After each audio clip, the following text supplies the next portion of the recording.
বিবিসিতে একটা রিপোর্ট দেখলাম আমরা হবিগঞ্জ জেলার বানিয়াচরে, যেখানে পুলিশ হত্যাকে প্রমিনেন্ট করে তোলা হচ্ছে। এই পুলিশ হত্যার দায় আমাদের অভ্যুত্থানকারী ছাত্র জনতাকে দেওয়ার প্রচেষ্টা করা হচ্ছে।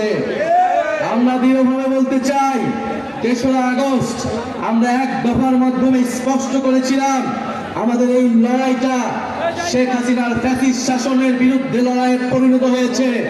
আমাদের এই কোটা সংস্কার আন্দোলন ছিল শান্তিপূর্ণ আন্দোলন। শেখ হাসিনার পুলিশ, ছাত্রলীগ, সন্ত্রাসী বাহিনী গুলি চালিয়ে বর্বরচিত হামলা করে আমাদেরকে অভ্যুত্থানের দিকে নিয়ে যেতে বাধ্য করেছিল।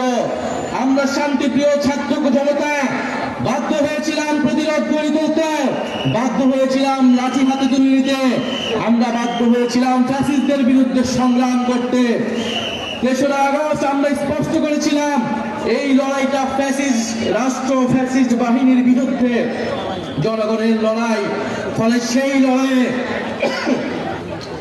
লড়াইয়ে জনগণের পক্ষে যারা ছিল তারা বাংলাদেশের স্বাধীনতার জন্য, মুক্তির জন্য লড়াই করেছিল।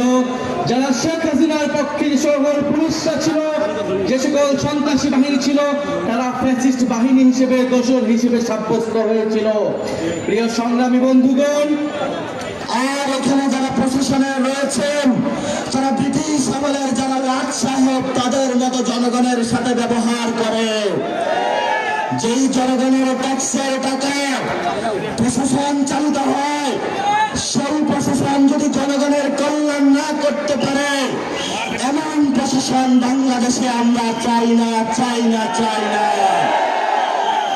চাকরির দাবিতে তরুণ প্রজন্ম মাঠে নেমেছিল।